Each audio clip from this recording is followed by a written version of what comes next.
श्रीमद् भगवत गीता अध्याय 5 श्लोक नंबर 19। इव ते जित सर्ग येषां साम्ये स्थितं मन निर्दोषं हि समं ब्रह्म तस्मात् ब्रह्मणि ते स्थिता। शब्दार्थ प्रभुपाद जी के द्वारा। इस जीवन में एव निश्चय ही ते इनके द्वारा जीता हुआ सर्व जन्म तथा मृत्यु येषां जिनका साम्य समता में स्थित मन निर्दोषम दोष रहित ही निश्चय ही समम समान ब्रह्म की तरह तस्मात् अतः ब्रह्माणी परमेश्वर में स्थित है। जिनके मन एकत्र तथा समता में स्थित है, उन्होंने जन्म तथा मृत्यु के बंधनों को पहले ही जीत लिया है। वे ब्रह्म के समान निर्दोष है और सदा ब्रह्म में ही स्थित रहते हैं। जैसे कि कल भी माता जी ने सुंदर क्लास ली थी, उन्होंने बताया था कि जैसे कि हमें समभाव रहना है। हमें जैसे इस 5वें अध्याय में भगवान हमें यही बता रहे हैं। जैसे कि आगे के अध्याय में हमने देखा कि 3वें अध्याय में हमने देखा कि भगवान हमें बता रहे हैं कि हमें मोह माया को छोड़ के कर्म करने हैं। लेकिन कर्म कैसे करने हैं? बिना कर्म फल की इच्छा से हमें कर्म करना। और इसमें 5वें अध्याय में हमें ये बता रहे हैं कि भगवान कृष्ण भावना में कर्म करने हैं। कैसे करने हैं? निष्काम भाव से, बिल्कुल ही मतलब भगवान को शरणागत होकर भगवान को एक सेंटर पॉइंट समझते हुए हमने अपने कर्म को करना है। तो लेकिन यहाँ पे इस अध्याय में हमें भगवान ये भी प्रभुपाद जी हमें ये भी बता रहे हैं कि पिछले श्लोकों में जैसे हमने देखा कि जो एक कृष्ण भावनामृत व्यक्ति होता है वो होता कैसा है। जैसे कि आगे के कुछ श्लोकास में हमने देखा कि जो कृष्ण भावनामृत व्यक्ति होता है वो ना सुख ना दुख, लाभ हानि और किसी भी चीज की चिंता किए बिना हर चीज को भगवान में ही सोचता है। जैसे कि हमने देखा कि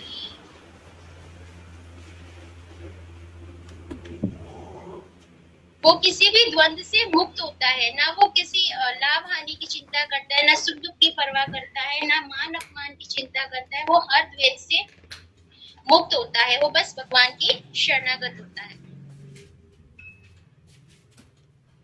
आगे बढ़ते हैं। तात्पर्य श्री प्रभुपाद द्वारा श्री प्रभुपाद की जय। जैसे कि ऊपर कहा गया है कि मानसिक समता आत्म साक्षात्कार का लक्षण है। मानसिक समता, जैसे कि कल के श्लोका में माता जी ने बताया था कि परमात्मा के रूप में भगवान चंडाल तथा ब्राह्मण दोनों में उपस्थित है। यद्यपि इन दोनों के शरीर में एक से नहीं होते। शरीर तो प्रकृति के गुणों के द्वारा बन हुए हैं, किंतु शरीर के भीतर आत्मा तथा परमात्मा समान आध्यात्मिक गुण वाले हैं। यानी कि हमारे अंदर हमने देखा है कि आत्मा तथा परमात्मा दो पक्षी विराजमान है। परमात्मा हर जीव के अंदर है, हर अणु के अंदर है। लेकिन जो कृष्ण भावना में व्यक्ति होता है वो देखता है कि सब, चाहे वो शूद्र हो या मतलब कुत्ता हो, बिल्ली हो, हाथी हो, जैसे कि पिछले श्लोक में बताया है कि विनम्र साधु पुरुष अपने वास्तविक ज्ञान के कारण एक विद्वान तथा विनीत ब्राह्मण, गाय, हाथी तथा चंडाल को समान दृष्टि से देखता है। यानी कि वो हर जीव में, हर कण कण में भगवान के ही दर्शन करता है। वो सबको समभाव से देखता है। जैसे कि हमने देखा कि प्रहलाद महाराज थे, उनको हर जगह भगवान के ही दर्शन दिखाई देते। जब हिरण्यकशिपु ने उसको मारने का प्रयास किया, कई बार उसको मारने का प्रयास किया, तो भगवान ने हर क्षण उसको बचा लिया। और वैसे ही हमने देखा कि लास्ट के टाइम पे जब हिरण्यकशिपु ने कहा कि कहाँ है तुम्हारे भगवान, तो प्रहलाद महाराज ने कहा कि क्या पिताजी आपको हरि के दर्शन नहीं हो रहे? मेरे हरि तो हर जगह हैं, इस खंबे में भी हैं। तो वो हिरण्यकशिपु कहते हैं कि अगर तुम्हारे भगवान इस खंबे में है तो मैं इस खंबे को ही मतलब विनाश कर दूंगा, तो तुम्हारे हरि की भी मृत्यु हो जाएगी। तो प्रहलाद महाराज यही बताते हैं कि हरि तो सबके जीवन के दाता है, उनकी तो मृत्यु हो ही नहीं सकती। भगवान तो सर्वव्यापी है। तो हमने जैसे नरसिंह भगवान की कथा में हमने यही देखा है कि जो भगवान है वो हर कण कण में व्याप्त है, और जो कृष्ण भावना में व्यक्ति होता है वो भी भगवान को हर जीव में, हर कण कण में भगवान का भगवान को देखता है। जैसे कि हम सचिवती प्रभु जी कहते हैं, जैसे कि मच्छर होते हैं, हम पहले जो रैकेट होता था उससे लेके मच्छरों को मारना शुरू कर देते थे कि वो हमें मतलब काट रहे हैं, या फिर हम जैसे देखते कि कोई कुत्ता है या कोई हमें परेशान कर रहा है तो हम उसको मारते थे। लेकिन अब लगता है कि नहीं, अब जैसे कि कहते हैं ना कि थोड़ा बहुत हमें जैसे भगवत गीता पढ़ रहे हैं, भक्तों का संग मिल रहा है, तो हमें इस चीज का ज्ञान आ रहा है कि हमें नहीं, हमें ये नहीं करना है, क्योंकि कहते हैं ना एक छोटे से मच्छर में भी भगवान व्याप्त है। तो हम उसको क्या करेंगे, या तो उसको हम भगा देंगे या वहां से चले जाएंगे, लेकिन हम उसकी मृत्यु का कारण नहीं बनेंगे। तो यही चीज है कि हमें जो कृष्ण भावनामृत व्यक्ति होता है वो हर चीज में भगवान के दर्शन करता है, और उसके अंदर कहते हैं ना दया, दया का भाव एक आ जाता है, जिससे कि वो हर जीव पर दयालु होता है और कृपा करता है, ताकि वो भी।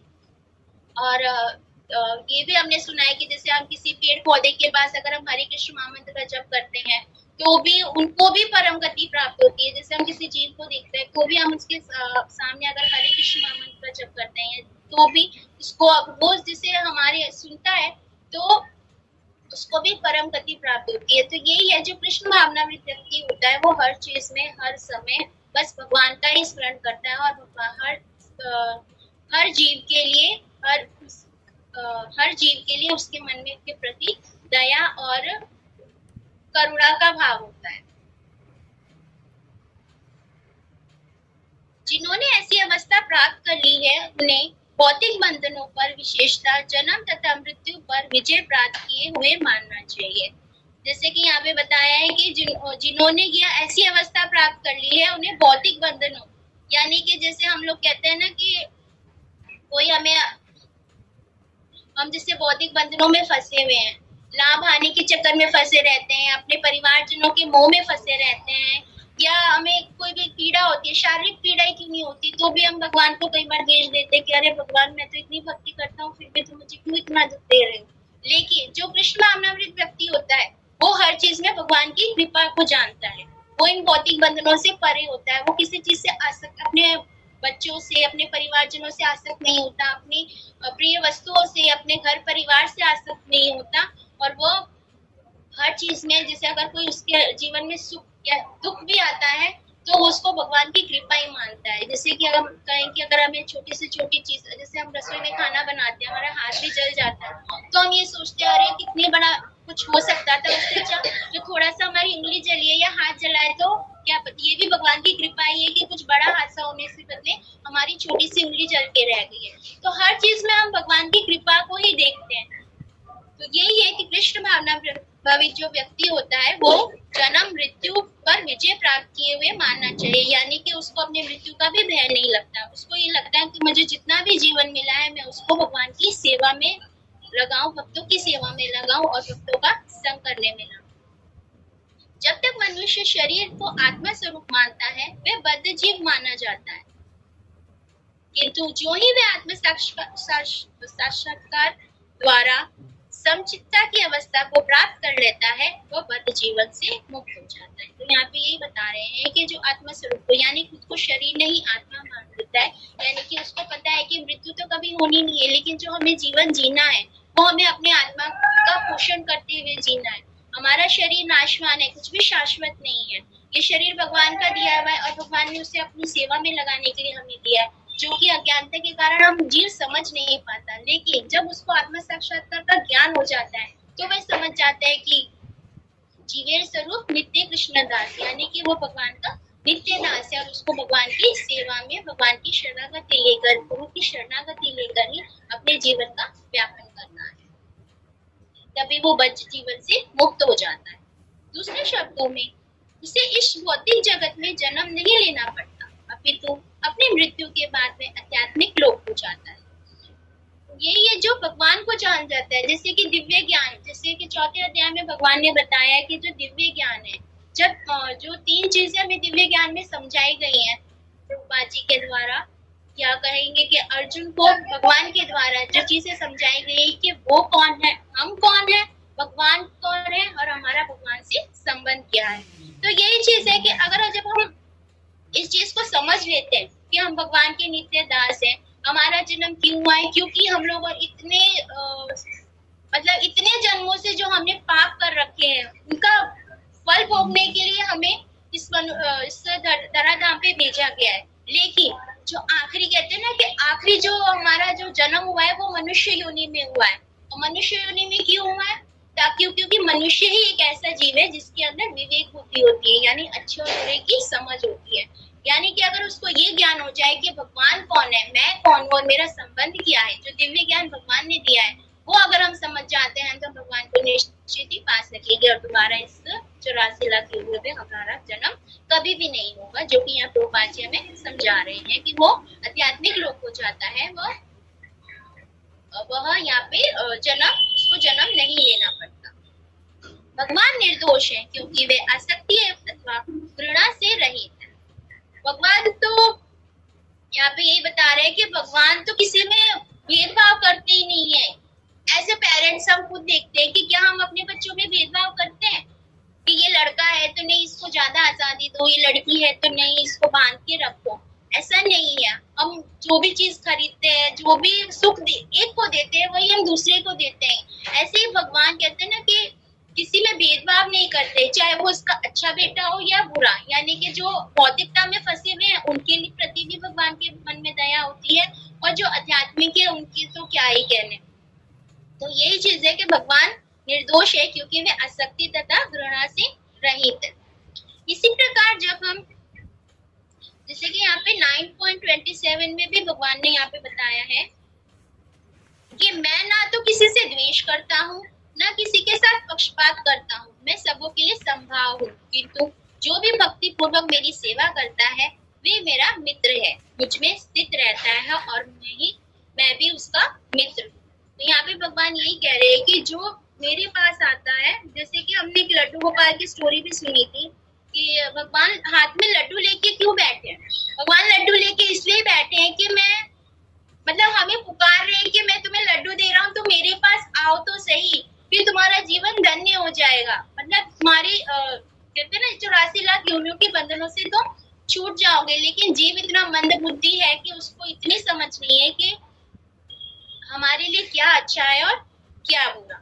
जैसे एक लेक्चर में मैंने सुना था, अमोघ लीला प्रभु जी बता रहे थे, जैसे उन्होंने बताया कि भगवान ने 84 लाख योनियां बनाई है, जैसे तो सब उन्होंने सारे जीव बना दिए, प्रकृति बना दी।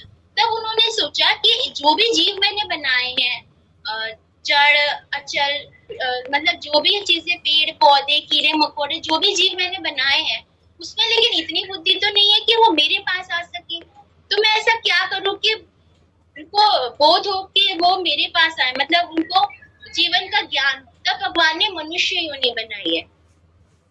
जैसे कि उनसे एक उसमें सेमिनार में एक व्यक्ति ने पूछा कि राम भगवान, जैसे मनुष्य राम भगवान है, कृष्ण भगवान है, वो मनुष्य का अवतार लेके इस धरती पे आए हैं। तो अमोघ लीला प्रभु जी ने उनसे ये कहा कि क्या हम क्या मानते हैं कि जो बाप होता है वो बेटे की तरह होता है, जो बेटा होता है वो बाप की तरह होता है। हम क्या मानते हैं? हम तो यही मानते हैं ना कि जो हम यही कहते हैं ना कि बिल्कुल बाप पे गया है। हम कभी ये कहते हैं कि बाप बेटे पे गया है, ऐसा तो कभी नहीं होता। तो हम क्या है, भगवान के पुत्र है, भगवान के बच्चे हैं, तो हम भगवान पे गए हैं। हम भगवान हमारे ऊपर नहीं गए, लेकिन भगवान क्या है, सच्चिदानंद स्वरूप है। भगवान में मनुष्य जैसी विकार, घृणा, द्वेष कुछ भी नहीं है, लेकिन हम में है। तो हमें क्या करना है, हमें यही चीज यहाँ पे समझनी है कि हमें भगवान की शरणागत होना है। कैसे होना है? आत्म साक्षात्कार का ज्ञान लेते। इसी प्रकार जब जीव आसक्ति तथा घृणा से रहित होता है तो भी वह भी निर्दोष बन जाता है और वैकुंठ जाने का अधिकारी हो जाता है। ऐसे व्यक्ति को पहले से ही मुक्त मानना चाहिए। उनके लक्षण आगे बतलाए गए हैं। तो यहाँ पे यही है, यहाँ पे हमें यही बता रहे हैं कि कृष्ण भावनामृत व्यक्ति है वो हर चीज से निर्दोष होता है और वो वैकुंठ जानने का अधिकारी होता है, क्योंकि उसे अपने भगवान से संबंध का ज्ञान हो जाता है, ऐसे व्यक्ति को पहले से ही मुक्त मानना चाहिए।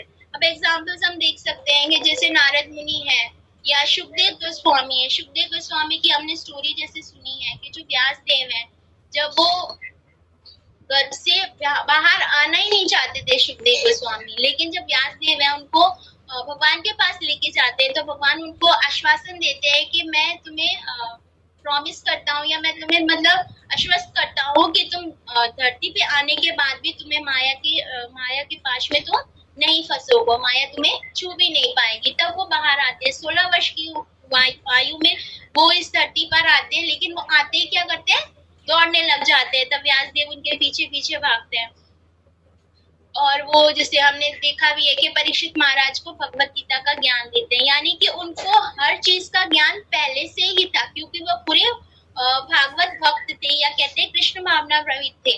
तो यही चीज हमें समझनी है कि जो कृष्ण भावनामृत व्यक्ति होता है वो ना कि अपना यानी दूसरों का भी कल्याण के बारे में सोचता है, और हमें यही करना चाहिए। जैसे कि हमने सुना है कि वासुदेव कुटुंबकम, तो वो कैसे होगा, वो ऐसे ही होगा जब हर जीव को, हर किसी को भगवत ज्ञान प्राप्त होगा, वो भगवान को जान पाएगा, खुद को जान पाएगा, तभी वो दूसरे से ईर्ष्या द्वेष दूर होगी, और तभी वो हमारा जो सच में जो कहते हैं ना कि वासुदेव कुटुंबकम, तभी हमारा जो संसार है वो एक कुटुंब की तरह रह पाएगा, संगठित हो पाएगा। और कहते हैं ना कलयुग का नाम भी नहीं रहेगा, हमारा जो संसार है वो सतयुग में परिवर्तित हो जाएगा। एक और चीज यहाँ पे मैं बताना चाहूंगी, जैसे कि जो प्रभुपाद जी है उन्होंने हमें जो कहते हैं ना कि जो 4 नियम 16 माला दिए, वो हमें मनुष्य बनाने के लिए दिए। हम लोग एक पशु योनि में जीवन जी रहे थे। अब जैसे कि जो ABCD हमें बच्चों को सिखाई जाती है ताकि उनको पढ़ना लिखना आए, ऐसी प्रभुपाद जी ने भी हमें ABCD सिखाई है।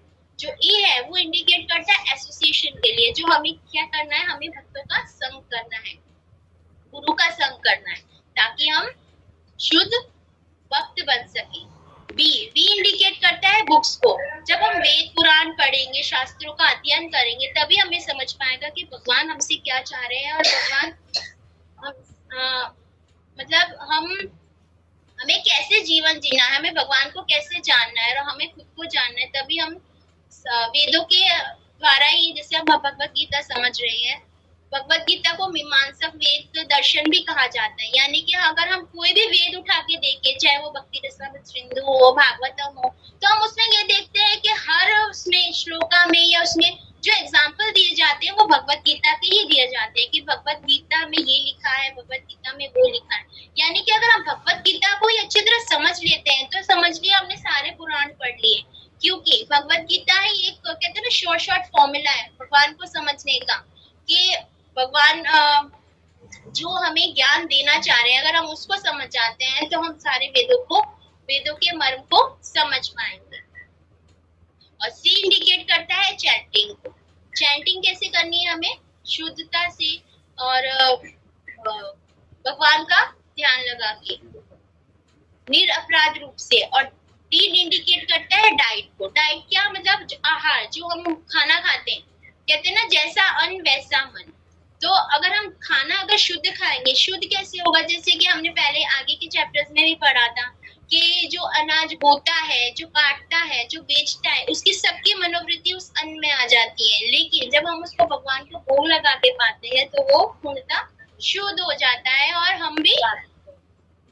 हम भी उसको पाने से अंदर से शुद्ध हो जाते हैं। कहते हैं ना आगे, अगर मन अच्छा होगा तो ही हमारे अंदर जो कहते हैं ना कि जो अच्छी क्वालिटीज है, यानी कि सहनशीलता, दया और निर्मम, क्या बोलेंगे इसको, मतलब जो अच्छी क्वालिटीज होनी चाहिए, जो एक कृष्ण भावनामृत व्यक्ति में होनी चाहिए, वो हमारे अंदर अपने आप विकसित होगी। भगवान ये भी कहते हैं कि जो ज्ञान दान तपस्या है वो आध्यात्मिक होना चाहिए। अब यहाँ पे आगे के श्लोकों में हमने पढ़ा कि हम लोग ये मानते हैं कि हम लोग ही करता है, लेकिन ऐसा नहीं है। भगवान कहते हैं कि प्रकृति जीव और ईश्वर करता होते हैं। जैसे कि हमने देखते हैं कि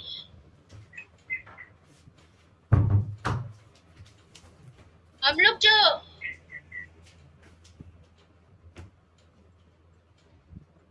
जैसे जब हम भौतिकता में लिप्त होते हैं तो हम ये कहते हैं कि जब हम कर्मफल जो भी होता है भगवान की इच्छा से होता है, तो कर्मफल हम क्यों भोगते हैं?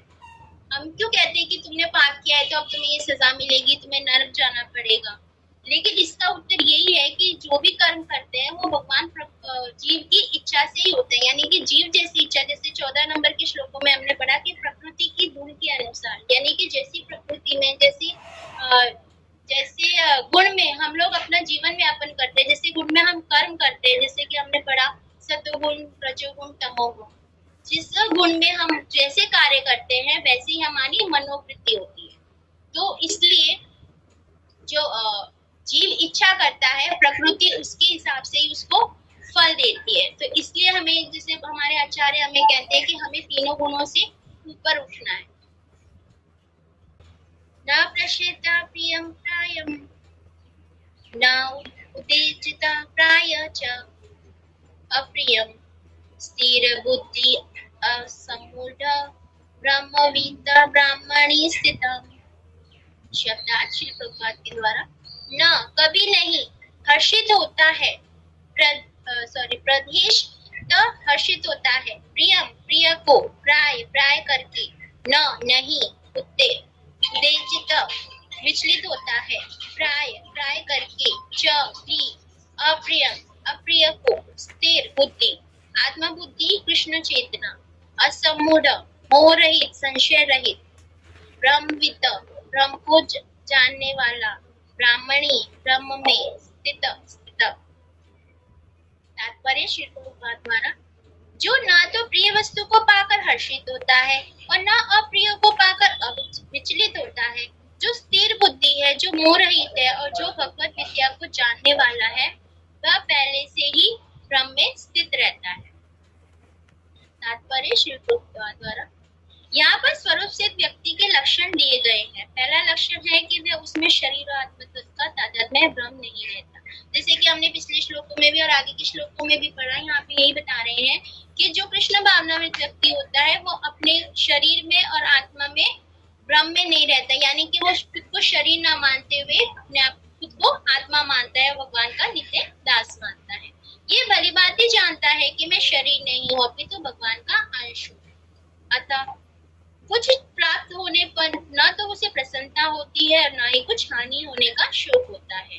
मन की यह स्थिर बुद्धि तथा आत्मबुद्धि कहलाती है, यानी कि वो ना कुछ पाने पे खुश होता है और ना ही कुछ होने पे निराश होता है, यानी कहते हैं ना संभाव उसके अंदर आ जाता है कि जो कुछ भी अगर उसको कहते हैं ना लाभ होता है तो वही सोचता है कि भगवान की कृपा है मुझ पे, कि भगवान ने मतलब मैं योग्य ना होते हुए भी भगवान की कृपा है कि भगवान ने मुझे ये सुख दिया, लेकिन वो उसमें इतना हर्षित नहीं होता। और जब उसके जीवन में कोई दुख आता है तो वो निराश नहीं होता कि हो सकता है कि ये मेरे कर्मों का फल हो, मैं इतना बद्ध जीव हूँ तब भी भगवान ने, हो सकता है कि कितना बड़ा मैंने कितना जन्म में अपराध किया होगा, लेकिन भगवान ने थोड़े में ही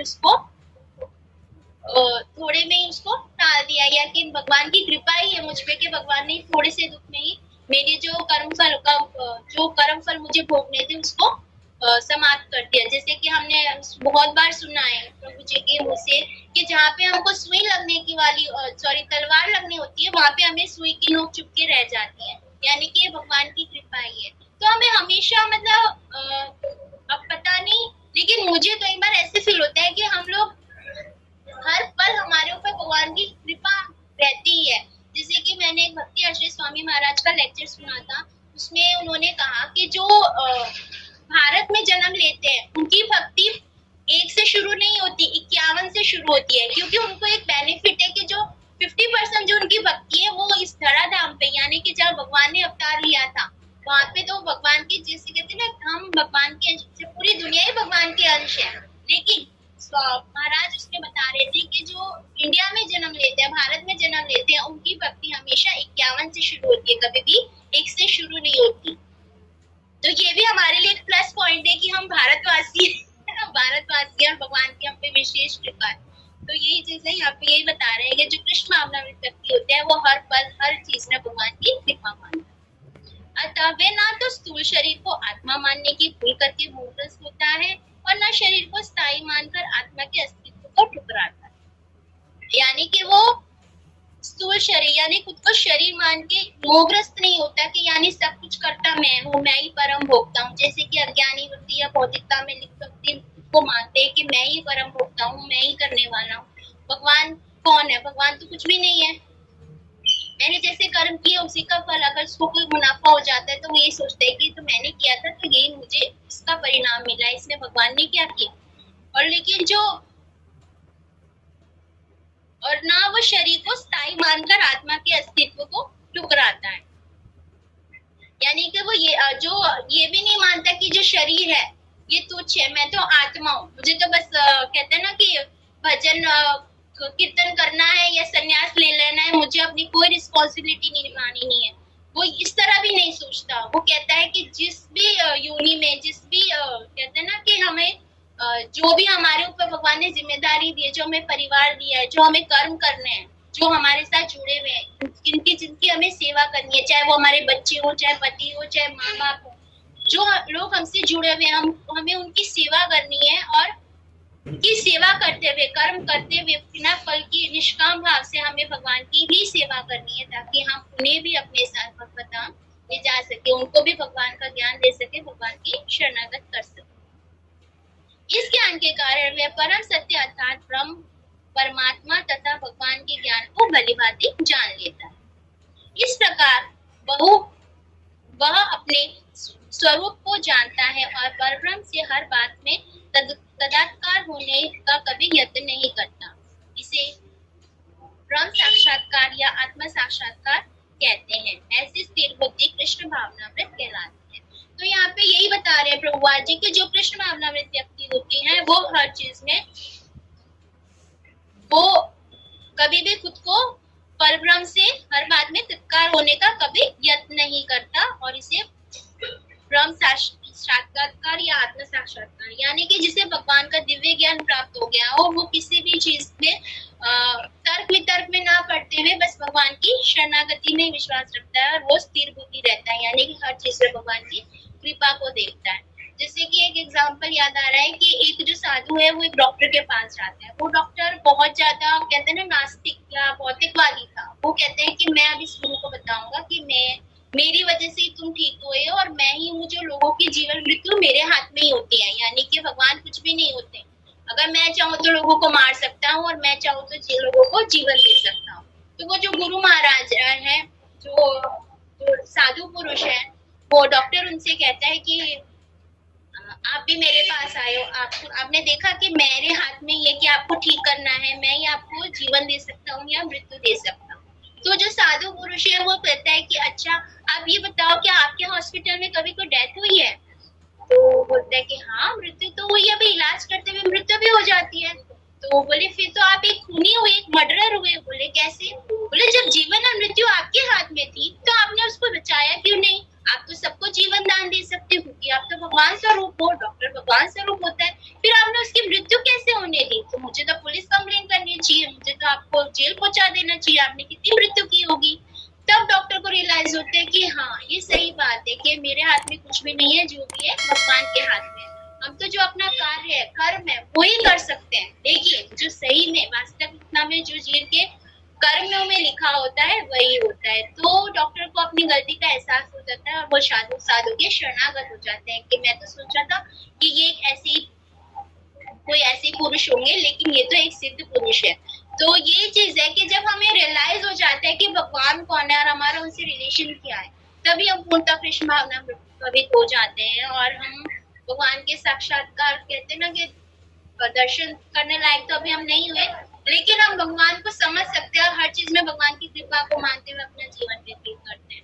अब जैसे कि कल हम एक गेट टुगेदर हाउस में गए थे, तो वहाँ पे कोई अपनी सास की बुराई कर रहा है, कोई अपने पति की बुराई कर रहा है, तो ये चीज हम देखते हैं तो अब हमें ये चीजें अच्छी नहीं लगती। हमें लगता है कि क्यों ये इन चीजों में पड़े हुए हैं, जो भी मिलता है भगवान की कृपा से मिलता है, तो क्यों नहीं उनको शिरोधार्य करके हमें अपनी जो रिस्पॉन्सिबिलिटीज है, भगवान ने जो मनुष्य जन्म हमें दिया है, जो हमें जिम्मेदारियां दी है, उनको पूर्ण करते हुए हमें भगवान की शरणागत लेनी है। हरे कृष्ण प्रभु जी, कोई गलती हो तो क्षमा कीजिएगा।